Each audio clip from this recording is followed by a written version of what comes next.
வெளியில் கிறிஸ்பி உள்ளே உருகும் சீஸ். இன்று நம்ம சேனலில் ஒரு super tasty Korean street food recipe தாங்க பார்க்க போகிறோம். கொரியன் பொட்டேட்டோ சீசி பேன்கேக் ரொம்ப சிம்பிளான சமையல், ஆனால் ருசி நெஞ்சில் நிற்கும் அந்த மாதிரி இருக்குங்க. வீடியோவை கடைசி வரைக்கும் பாருங்கள். அந்த கோல்டு கிறிஸ்பி மிஸ் பண்ணிடாதீங்க. வாங்க சமையல் ஆரம்பிக்கலாம். முதல்ல என்னோட சேனலை சப்ஸ்கிரைப் பண்ணுங்கள், கூட ஒரு பெல் ஐக்கனை தட்டி விட்டு போயிடுங்க. லெட்ஸ் கோ, வாங்க வீடியோக்குள்ளே போகலாம்.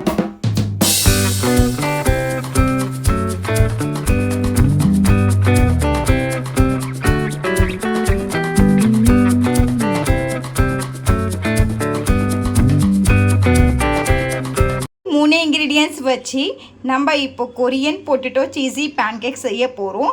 4 உருளைக்கிழங்க நல்லா வேக வச்சுட்டேன். வேக வச்சதுக்கப்புறமா நம்ம என்ன பண்ணலான்னா நல்லா இப்படி மேஷ் பண்ணிடலாங்க.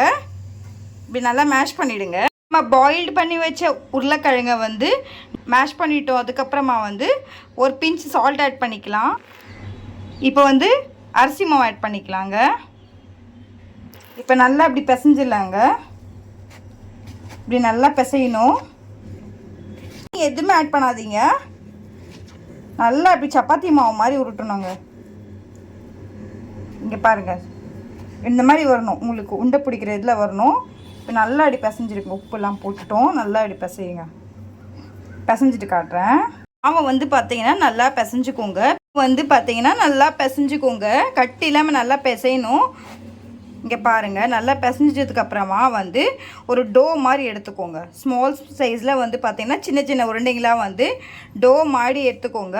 இதில் பார்த்தீங்கன்னா ஒரு உருண்டை எடுத்துக்கோங்க. டோ மாதிரி எடுத்துகிட்டு இந்த மாதிரி எடுத்துட்டிங்களா, அதில் என்ன பண்ணுறீங்கன்னா இப்படி தட்டிக்கோங்க. உங்கள் உள்ள கையில் இப்படி தட்டிக்கோங்க.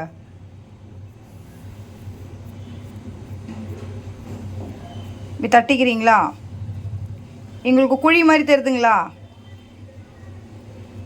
இந்த மாதிரி குழி மாதிரி தெரியும் போது என்ன பண்ணுறீங்கன்னா, இன்றைக்கி பார்த்தீங்கன்னா நான் சீஸ் எடுத்திருக்கேன்.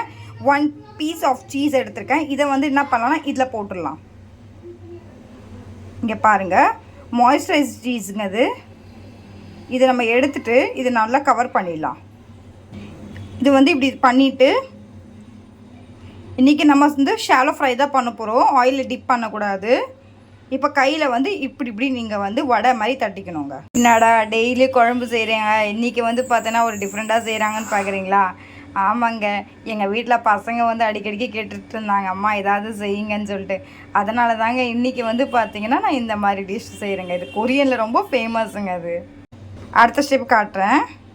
பார்த்தீங்கன்னா பேனில் ஆயில் வச்சுட்டோங்க. இன்றைக்கி நம்ம ஷாலோ ஃப்ரை தான் பண்ண போகிறோம். ஸோ பேனில் ஆயில் நல்லா ஹீட் ஆகிடுச்சு பாருங்கள். அடுத்த நம்ம இதில் போட்டுடலாங்க. இதே மாதிரி நீங்கள் என்ன பண்ணுறீங்கன்னா இந்த மாதிரி ஷாலோ ஃப்ரை பண்ணணும். அண்ட் அடுப்பை பார்த்தீங்கன்னா சிம்மில் வைங்க, ஏன்னா அடி பிடிக்கக்கூடாது. இங்கே நல்லா நம்ம திருப்பி போட்டுடலாங்க. நல்லா ஃப்ரை ஆயிடுச்சு. இந்த மாதிரி தான் நீங்கள் லைட்டாக ஆயில் விட்டு ஷாலோ ஃப்ரை பண்ணணும். டீப் ஃப்ரை பண்ணாதீங்க. நிறைய ஆயில் விட்டு நீங்கள் ஃப்ரை பண்ணிங்க அப்படின்னா அதில் அதிகமாக எண்ணெய் இழுக்கும். அதனால் இந்த மாதிரி ஷாலோ ஃப்ரை பண்ணிங்கன்னா உங்களுக்கு ஆயில் பார்த்தீங்கன்னா கம்மியாக இழுக்கும். அண்ட் கிறிஸ்பினஸும் இருக்கும். இப்போ பாருங்கள், நம்ம எடுத்துடலாங்க. இப்போ நல்லா ஃப்ரை ஆகிடுச்சு. இந்த மாதிரி பக்குவத்தில் நீங்கள் எடுக்கணும். இந்த மாதிரி ஸ்டேஜில் பாருங்க, சூப்பரான Korean potato cheese pancake ready ஆயிடுச்சு. வாங்க சர்வ் பண்ணிடலாம். நம்ம சூப்பரான பார்த்தீங்கன்னா Korean potato cheesy pancake ready ஆயிடுச்சுங்க. இங்கே பார்த்தீங்கன்னா இந்த ரெசிபி நீங்களும் செஞ்சு பாருங்கள். உங்களுடைய ஃபீட்பேக்கை மறக்காமல் என்னுடைய கமெண்ட் செக்ஷனில் சொல்ல மறந்துடாதீங்க.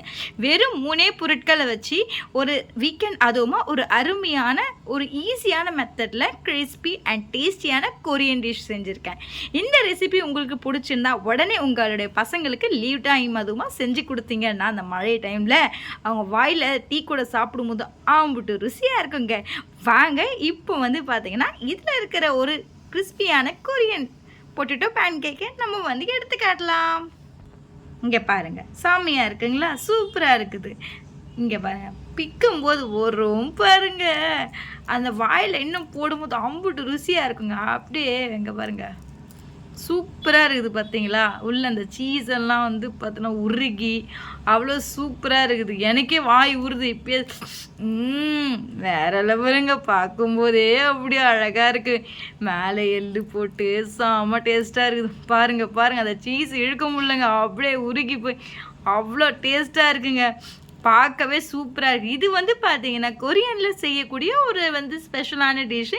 இது கொரியன்காரங்க நிறைய விரும்பி சாப்பிடுவாங்க. இது வந்து நேம் வந்து பார்த்தீங்கன்னா கொரியன் பொட்டேட்டோ பேன்கேக்கு, சீஸி பேன்கேக்குங்க. இந்த ரெசிபி சப்போஸ் உங்களுக்கு பிடிச்சிருந்தா என்னுடைய வீடியோவை ஷேர் பண்ணுங்கள், லைக் பண்ணுங்கள், கமெண்ட் பண்ணுங்கள். இந்த மாதிரி ஒரு ஈஸியான ரெசிபி உங்களுக்கு வேணும் அப்படின்னு நினைக்கிறீங்களா? அப்போ உடனே என்னோடய சேனலை சப்ஸ்கிரைப் பண்ணுங்கள். சப்ஸ்கிரைப் மட்டும் பண்ணிவிட்டு போயிடாதீங்க. அப்படியே கொஞ்சம் திரும்பி பாருங்கள், கீழே அங்கே பெல்லுன்னு ஒன்று இருக்கும். கோயிலெல்லாம் பெல்லு தட்டுறீங்களா, அங்கேயோ அப்படியே என்னுடைய சேனலே கூட ஒரு பெல்லை தட்டிட்டு போயிடுங்க. அப்போ தான் நான் போடுற வீடியோஸ் உடனே உங்களுக்கு வரும். ப்ளீஸுங்க கொஞ்சம் லைக் மட்டும் பண்ணுங்கள். லைக் பண்ணிட்டு ஷேர் பண்ணுங்கள் உங்களுடைய ஃப்ரெண்ட்ஸ் அண்ட் ஃபேமிலி மெம்பர்ஸ்க்கு. என்னுடைய வீடியோ பார்த்ததுக்கு ரொம்ப ரொம்ப நன்றி. நாளைக்கு ஒரு புதிய டிஷ்ஷோடு நம்ம சந்திக்கும் வரை இப்போ உங்களை அனுமதி விடைபெறுவது. Take care, bye bye, happy weekend, love you all.